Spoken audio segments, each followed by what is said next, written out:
João capítulo 8, essa primeira sessão será do versículo 1 até o versículo 11. João 8, do 1 ao 11. Quem já achou, diga amém. Quem não achou, diga eu preciso da escola bíblica dominical. Todo domingo, às 9 horas, nesse mesmo endereço, nós estamos aqui, você é nosso convidado para estudarmos a palavra de Deus. João, capítulo 8, versículo 1, diz assim a palavra do Senhor. Mas Jesus seguiu para o Monte das Oliveiras. De manhã cedo, ele voltou ao templo e todo o povo foi ao seu encontro e Jesus, sentando-se, passou a ensiná-lo. Então os escribas e fariseus lhes trouxeram uma mulher apanhada em adultério e, pondo-a no meio de todos, disseram-lhe: Mestre, esta mulher foi apanhada em flagrante adultério. Na lei, Moisés nos ordena que tais mulheres sejam apedrejadas. E tu, que dizes? Eles diziam isso para colocá-lo à prova, para terem de que o acusar. Jesus, porém, inclinando-se, começou a escrever no chão com o dedo. Mas como insistissem em perguntar, ergueu-se e disse-lhes: Quem dentre vós estiver sem pecado, seja o primeiro a atirar uma pedra nela. E, inclinando-se de novo, continuou a escrever no chão. Ao ouvirem isso, todos foram saindo, um a um, começando pelos mais velhos, e ficaram apenas Jesus e a mulher, em pé no mesmo lugar. Levantando-se e não vendo ninguém senão a mulher, Jesus lhe perguntou: Mulher, onde estão eles? Ninguém te condenou? Ela respondeu: Ninguém, Senhor. Disse-lhe então Jesus: Nem eu te condeno. Vai e não peques mais. Amém? Mantenha sua Bíblia aberta, feche novamente seus olhos, vamos orar. Pai querido, obrigado, Senhor, pela Tua palavra que nós acabamos de ler.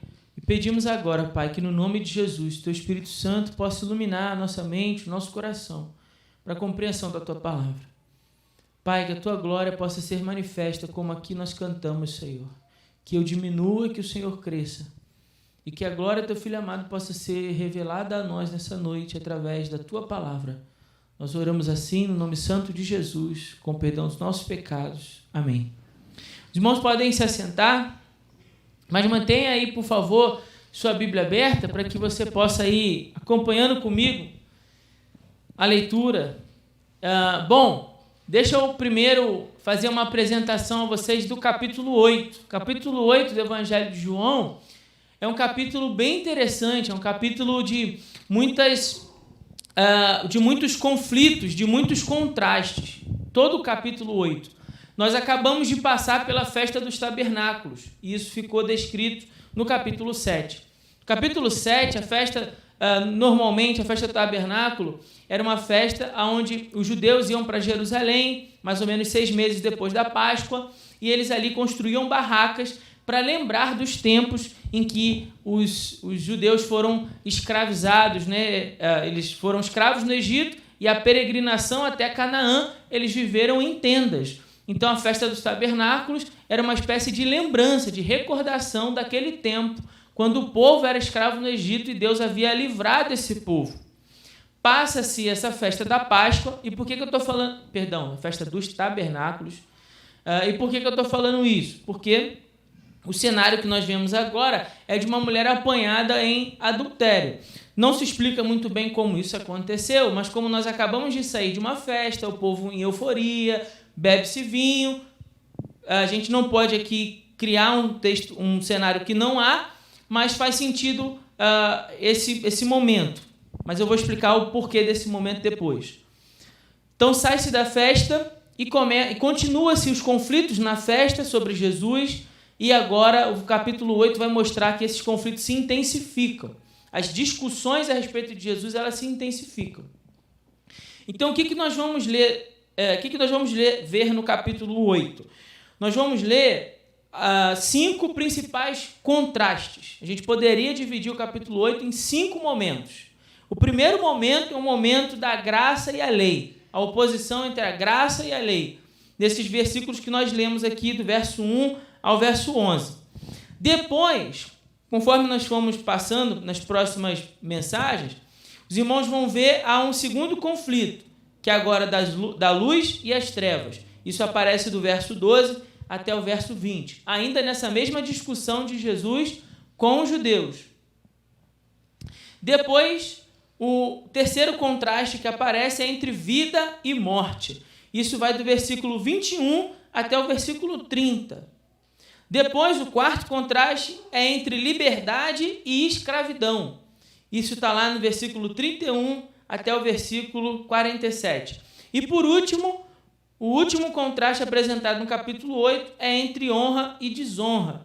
Isso está lá do verso 48 até o verso 59. Então, veja, o capítulo 8 ele é marcado por conflitos e por contrastes.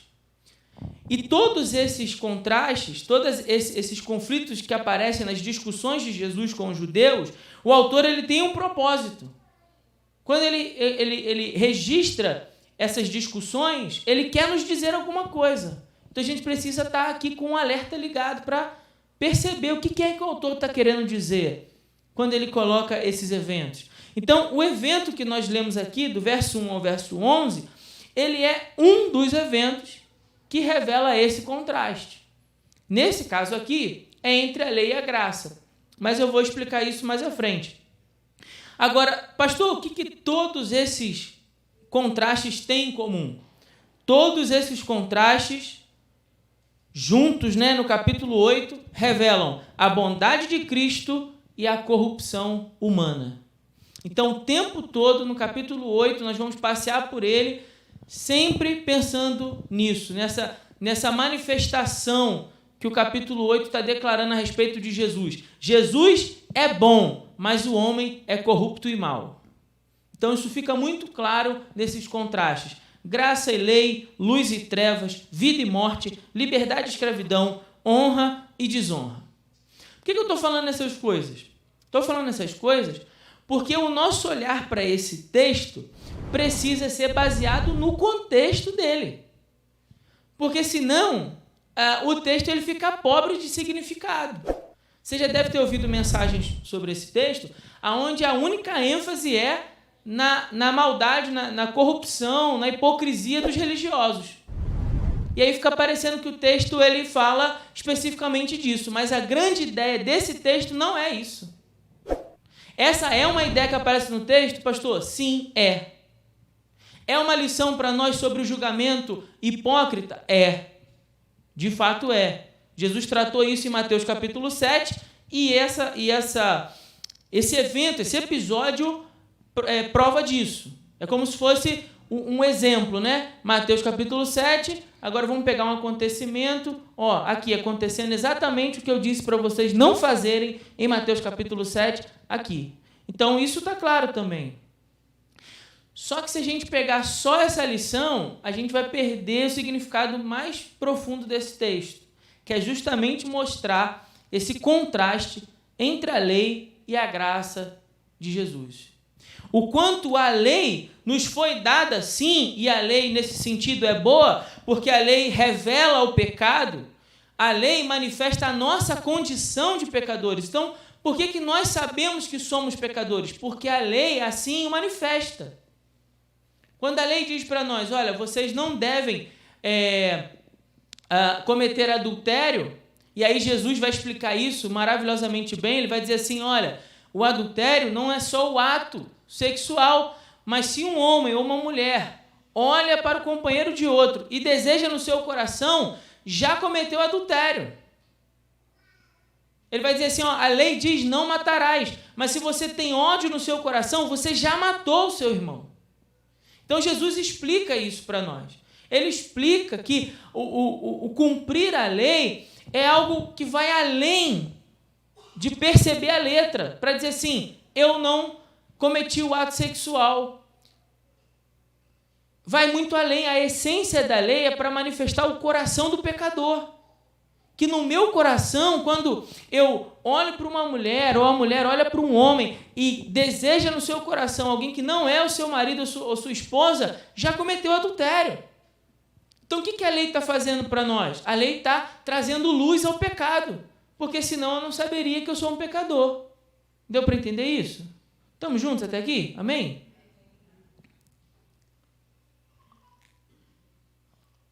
Então, a lei, ela vai ser apresentada para nós como forma de revelar o pecado e a nossa condição de pecadores. Por quê? Se eu me percebo como um pecador diante da lei, qual seria a justa punição para mim? A morte. A morte. Sou um pecador diante de Deus, justo juiz, então a justa punição para mim seria a morte. Agora, enquanto a lei manifesta a minha condição de pecador, a graça que nos é apresentada em Cristo é a graça que nos oferece misericórdia. Nos oferece misericórdia diante de Deus. Então veja, o texto, ele tem uma grande ideia. Só que a grande ideia do texto não é apenas a hipocrisia dos fariseus. A grande ideia do texto é nos mostrar o quanto a lei nos revela como pecadores, mas o quanto a graça nos oferece a oportunidade da misericórdia. Deu para perceber? Aquela mulher é apanhada em flagrante adultério e ela, diante da lei, a gente vai ver isso aqui, ela deve ser morta por apedrejamento. Então, até aqui, aquele pessoal está certinho. Está certinho. A questão é, a partir daqui, o que Deus manifestou para nós através de Jesus. Veja bem, misericórdia é quando eu mereço receber uma punição, porém Deus me dá a oportunidade de fazer diferente. Então, o que aquela mulher merecia, de acordo com a lei? Ser morta por apedrejamento. O que Jesus ofereceu a ela? Misericórdia. Uma oportunidade de não fazer aquilo de novo, de mudar de vida. Jesus deixou de tratar o pecado daquela mulher? De forma nenhuma. No final do texto, Jesus fala assim, olha, nem eu te condeno, vai e o quê? Não peques mais. O final do texto diz isso. Então, Jesus tratou do pecado, sim? Ele disse para ela, não peques mais. A vida de você agora precisa ser diferente. Então, Jesus tratou do pecado. Tanto Jesus tratou do pecado que nós podemos dizer que Jesus morre na cruz também pelos pecados daquela mulher, sim ou não? Jesus morreu na cruz pelos pecados de toda a humanidade. Então, ele trata do pecado, mas oferece para ela uma oportunidade de recomeço. Então, a celebração da justiça em Jesus, ela é a fim de restaurar o pecador. Não é para destruir o pecador, mas para restaurar o pecador. E muitas vezes, quando nós passamos por esse texto, temos a tendência de ficarmos apenas focados na hipocrisia daqueles homens. E a gente acaba perdendo esse significado tão mais rico e mais maravilhoso do que apenas perceber a hipocrisia das pessoas. É claro, eu e você sabemos, porque nos conhecemos, que o ser humano é por si mesmo um julgador dos alheios, não é assim? A gente sempre tem essa tendência de julgar os outros. Mas o que eu quero que você perceba nesse texto é que enquanto a lei revela o nosso pecado e nossa condição de pecadores, a graça que nos é oferecida em Jesus nos dá uma oportunidade de recomeço, de sair daqui em novidade de vida. E é isso que eu gostaria que ficasse no seu coração nessa noite. Mas vamos mergulhar um pouco mais no texto. Primeiro, na primeira parte do texto, nós vemos Jesus sendo abordado pelos fariseus. Do verso 1 ao verso 5, vamos voltar aí na Bíblia, acompanha, por favor, diz assim, mas Jesus seguiu para o Monte das Oliveiras. De manhã cedo, ele voltou ao templo, então Jesus volta ao templo e todo o povo foi ao seu encontro. Há uma grande multidão, então, no encontro de Jesus. Sentando-se, ele passou a ensiná-los. Então, os escribas e fariseus lhes trouxeram uma mulher apanhada em adultério e pondo-a no meio de todos. Pondo-a no meio de todos. Deixa eu fazer uma pausa aqui. Vamos tentar imaginar juntos essa cena? Né? Dê lugar à sua imaginação aí. Imagina o templo, tem um monte de gente, Jesus está sentado e está ensinando, tem uma multidão ouvindo ele. De repente vem um alvoroço, meio que lá de trás, um barulho. Gente puxando, gente empurrando, e os fariseus estão ali no meio trazendo uma mulher. A força, obviamente, ela está sendo trazida para a morte. Você entendeu isso, claro, né? Ela está sendo trazida para ser morta pelo apedrejamento. Então, eles estão carregando a mulher. Eles carregam a mulher e soltam ela na frente de Jesus. Então, agora nós estamos vendo Jesus, a mulher, uma multidão que veio junto com os fariseus e mais um pessoal, uma outra multidão aqui que estava acompanhando o ensino de Jesus. Nesse momento, então, eles trazem essa mulher e colocam ela no meio de todas as pessoas.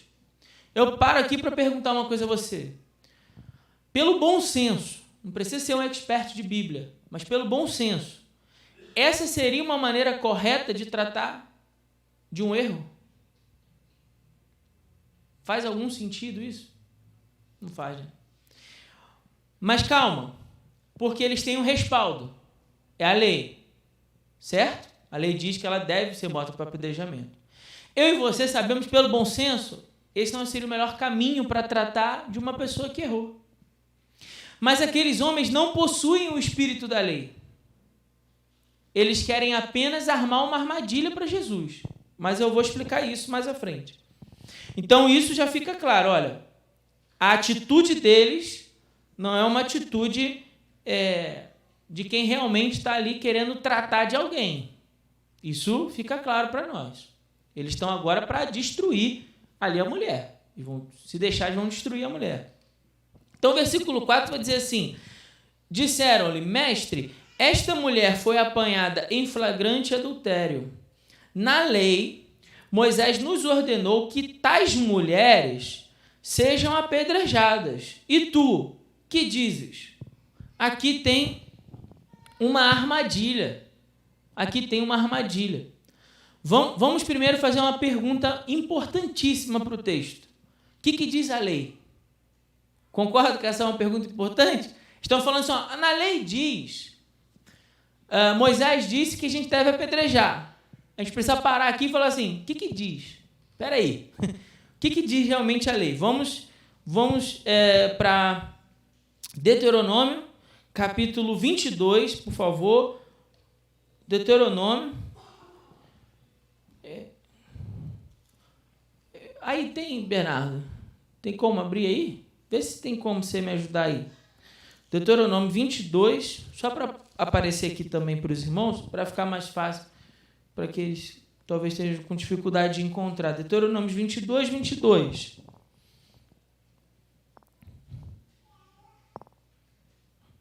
Deuteronômio 22, 22.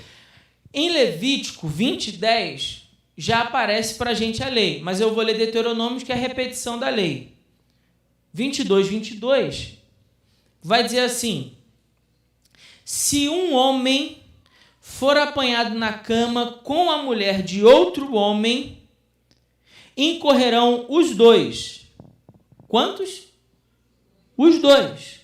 Mas lá no texto a gente viu que só quem que estava lá? Só a mulher. Ela cometeu adultério sozinha? Cadê o homem? Que devia estar lá também. Não estava, né? Então, o que a lei diz? Eles falam assim, ó, na lei, Moisés diz que a mulher deve ser apanhada. Bom, a gente está lendo aqui, ó. Um homem for apanhado na cama com a mulher de outro homem, morrerão os dois. O homem que se deitar com a mulher e ela também. Quantos tem que morrer? Os dois. Os dois. Assim exterminarás o mal de Israel. Agora vamos a Deuteronômio 17 e 7. 17 e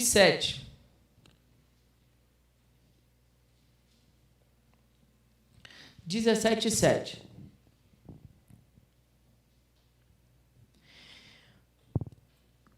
Vocês já acharam? Amém? 17, 7 diz assim: a mão das testemunhas será a primeira contra ele para matá-lo, e depois a mão de todo o povo. Então, primeiro, a mão das testemunhas, porque tem que ser duas, certo? Vamos ler o 6 para ficar mais claro. Quem tiver de morrer será morto pela palavra de 2 ou 3 testemunhas. Uma só é suficiente? Não, tem que ser 2 ou 3.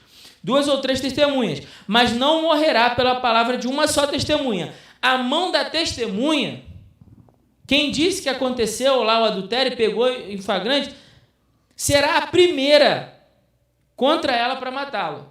Então, as 2 testemunhas que trouxeram a mulher e disseram essa mulher foi pega em adultério, tem que ser o primeiro agora a pegar a pedra para matar.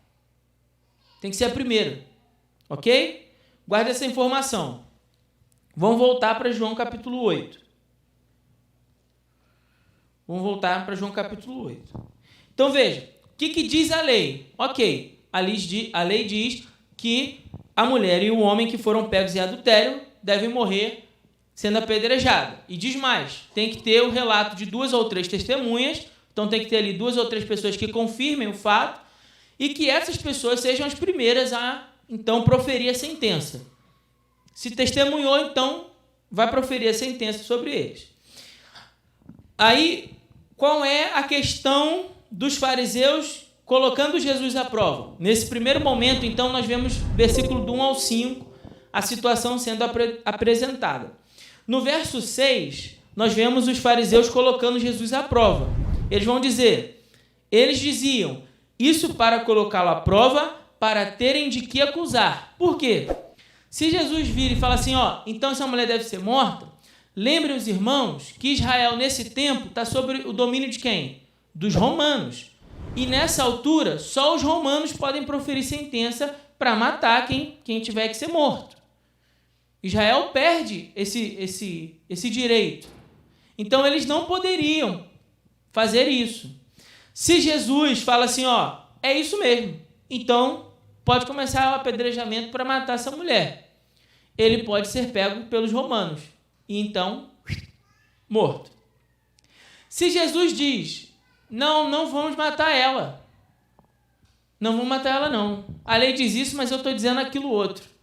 Aí eles falam assim, tá vendo? Ele transgrediu a lei de Moisés. Então, eles teriam um motivo para prender Jesus. Então, de todo jeito, era uma enrascada. Se Jesus falasse, pode matar, ele se comprometeria com os romanos. Se falar que não pode matar, ele se compromete com os judeus. Estão aqui armando uma armadilha mesmo para Jesus. Estão preparando uma armadilha para Jesus. Aí eu tenho uma questão. Se esse casal foi pego e pela lei nós tinha sido flagrante, por que não estava o homem lá? Essa é uma pergunta. Por que o homem também não estava lá para morrer? O homem não foi acusado? Por que isso é importante? Só para mostrar aos homens? Não. Porque se o propósito era o zelo pela lei, se eles estão trazendo a mulher por causa do zelo que eles têm por cumprir a lei, eles deveriam ter buscado o homem também, ou não? Se é para fazer certinho, então pega a mulher e pega o homem também, certo? Então isso já nos coloca uma dúvida na inclinação do coração dessas pessoas, se elas realmente estão preocupadas com o cumprimento da lei ou não. A armadilha que eles fazem é para tirar Jesus de cena. Por quê? Porque o povo inteiro, muitas pessoas estão começando a acreditar em Jesus. Jesus começou a se tornar uma ameaça para aqueles homens que possuíam o poder daquela época. Jesus começou a se tornar uma ameaça. Então, a maneira deles apresentarem o caso, expondo aquela mulher diante de todo mundo, Jesus ali ensinando no templo, seria lugar de matar aquela mulher por apedrejamento. Então, a maneira como se apresenta o caso também mostra para nós que eles não estão preocupados com a lei. Eles querem uma desculpa para pegar Jesus. É isso. O que eles querem é isso. Então, se a gente pensar só na hipocrisia desses homens que estão aqui condenando o pecado dessa mulher, o texto fica realmente muito pobre, porque está claro em todo o processo. Eles comprometeram a lei, eles comprometeram a forma e eles estão tentando comprometer Jesus. Certo? E qual é a resposta de Jesus, então, àqueles homens? Vamos ver no verso 7 até o verso 9. Do verso 7 até o verso 9, Jesus vai dizer assim, olha, mas, como insistissem em perguntar, ergueu-se e disse-lhes, quem dentre vós estiver sem pecado, seja o primeiro a atirar uma pedra nela. E, inclinando-se de novo, continuou a escrever no chão. Ao ouvirem isso, todos foram saindo um a um, começando pelos mais velhos, e ficaram apenas Jesus e a mulher em pé no mesmo lugar. Então, o que Jesus está fazendo aqui? Jesus está pegando aqueles homens e dando um choque de consciência neles. Jesus está fazendo com que a consciência deles os condene. Quando ele diz assim, olha, quem dentre vós estiver sem pecado, o que Jesus está fazendo aqui? Imagina que ele está pegando um grande espelho e colocando na frente desses homens. Está dizendo assim, ó, se olhem no espelho agora. Confrontem sua própria consciência e os pecados cometidos. Diante dessa visão, dessa imagem no espelho, peguem uma pedra e taquem nela. Essa é a resposta de Jesus àquela situação. Se vocês se julgarem aptos, se vocês se olharem, perceber, olha, eu estou puro e há em mim pleno de justiça para lançar, pode agora e taca a pedra nela. A Bíblia vai dizer que eles não fazem isso. Nenhum deles. Ao ouvirem isso, todos eles, foram saindo um a um, começando pelos mais velhos, e ficaram apenas Jesus e a mulher em pé no mesmo lugar. Essa cena precisa trazer algumas lições para nós. Primeira delas, quando eu vejo alguém cometer um pecado, eu preciso, antes de tudo, olhar para mim mesmo. Eu preciso me despir desse sentimento de justiça própria que me faz olhar para o pecado do outro e achar que o pecado do outro é sempre pior do que o meu. A gente até justifica o nosso próprio pecado assim, né? Se alguém fala para você, mas isso está errado, você diz assim, mas fulano faz pior. Mas ciclano fez muito pior. Mas pelo menos eu não sou igual ao outro que faz isso, isso e aquilo. A gente tenta justificar os nossos erros, comprometendo os erros das outras pessoas. Isso não serve para Jesus. Isso está claro no texto. Não serve para Deus. O nosso exame tem que ser um autoexame. A nossa avaliação tem que ser uma avaliação de nós mesmos diante do espelho. Por isso que Jesus falou assim, olha, vocês não devem julgar uns aos outros. Deixe esse trabalho aí com Deus. Abre um parênteses, fecha parênteses. Que Deus é o justo juiz. Nós devemos julgar, pastor? Sim, tudo, conforme a reta escritura. Mas não as pessoas. Não condenar as pessoas. Nós não temos o chamado de sermos o juiz para decretar sentença sobre ninguém. Nós podemos julgar ações, palavras, circunstâncias, de acordo com a Escritura, para dizer isso está de acordo ou isso não está de acordo. Mas nós não temos o poder nem a autoridade para bater o martelo e dizer esse vai para o inferno e esse vai para o céu.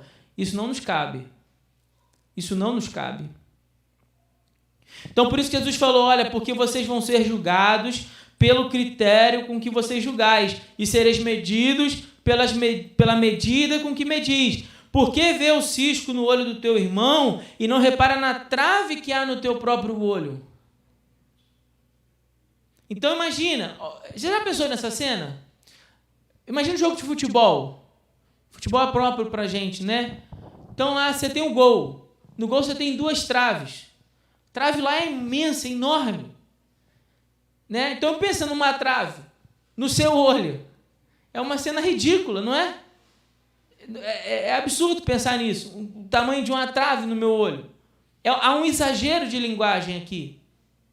Né? Há uma hipérbole de propósito aqui. Para quê? Para eu perceber o quanto é absurdo eu pensar no cisco. Imagina um cisco, algo pequenininho que entrou no olho. Claro que incomoda muito, você vai lacrimejar, você vai pedir para alguém assoprar, né? E aí o que vai acontecer? A pessoa vai ter que vir com todo o carinho do mundo né, ali, soprar, para quê? Para tirar o cisco, com carinho. Por quê? Porque senão fere a vista. Não é assim? Olha que exemplo para nós sobre como tratar de alguém que foi pego no pecado. Com todo o carinho do mundo, eu chego perto dos seus olhos e assopro. Agora Jesus está falando, olha, observa a trave diante dos seus olhos. Aí ele fala, hipócrita, primeiro tira a trave do seu olho e então você vai enxergar bem para tirar o cisco do olho do teu irmão. O que Jesus está fazendo? Ele está confrontando aquelas pessoas, dizendo assim, observa-se primeiro no espelho, examine, pois, o homem a si mesmo. Veja se não é você pecado, depois você lança essa pedra. Aí, sobre a ótica de Romanos 3:23, e você lembra bem esse versículo, que vai dizer assim, porque todos pecaram e carecem. Quantos pecaram? Uai, todos? Todos. Quantos carecem? Todos. Então, isso sugere eu e você também. Não é isso? Pecamos e carecemos da graça e da misericórdia de Deus. Somos todos carentes dessa mesma graça e misericórdia. Então, eu preciso me reconhecer que diante de Jesus, todo homem não pode negar o seu pecado. Agora, imagina a cena, todos estão diante de quem? De Jesus. Nenhum homem diante de Jesus pode negar o seu pecado. Todos nós estamos nus diante do Mestre. Não há o que esconder. Então, todos aqueles homens agora são postos diante de Jesus para dizer assim, pecamos, somos pecadores. A lei nos revela a nossa condição de pecado. Então, há neles uma consciência que vem por meio da lei. A consciência de que eu sou um transgressor da lei, sou um criminoso. Todo criminoso merece a justa sentença. Então, por isso que todos, eu acredito que o texto é proposital quando fala que começam dos mais velhos, para dizer que aqueles mais experientes, mais vividos, começa por eles a atitude de sabedoria, de consciência, de dizer assim, poxa, eu também sou um pecador, eu também sou um transgressor da lei, eu também tenho uma história, ou tive uma história, tropecei algumas vezes. E aí os mais novos, que muitas vezes são tomados pelo ímpeto, também são levados a essa mesma consciência pelos exemplos dos mais velhos. Fechado parêntese, nós vemos agora Jesus tratando da mulher. Então, a partir do verso 10 e o 11 vai dizer assim, levantando-se e não vendo ninguém senão a mulher, Jesus perguntou, mulher, onde estão eles? Ninguém te condenou? E ela respondeu, ninguém, Senhor. Disse-lhe então Jesus, nem eu te condeno. Nem eu te condeno. Vai e não peques mais. O que Jesus estava dizendo para essa mulher? Bom, pela lei, agora você tem a consciência de que você é uma pecadora. Mas eu ofereço a você misericórdia. Jesus então manifesta àquela mulher graça e misericórdia, o favor imerecido para aquela mulher. Para que ela agora tenha a consciência de que há uma oportunidade de viver em novidade de vida. A graça e a misericórdia de Jesus, elas são sempre a fim de restaurar o pecador. Todos nós estamos diante de Deus, como eu disse, nus. Todos nós estamos diante de Jesus na nossa condição de pecador. Mas quantos vão sair daquele lugar justificados? Quantos vão sair daquele lugar restaurados? Quantos vão sair daquela cena redimidos? Aparentemente só a mulher. Porque ele vira para ela e diz assim, nem eu te condeno. Porque o nosso Jesus é o único que tem poder para perdoar pecados. Então, ainda que eu tenha cometido erros no passado, ainda que eu tenha tropeçado no meu caminho, ainda que haja em mim um histórico, muitas vezes, de erros e tropeços e fracassos e transgressões da lei, há em Jesus a oportunidade de um recomeço. Isso que é importante que você observe nesse texto.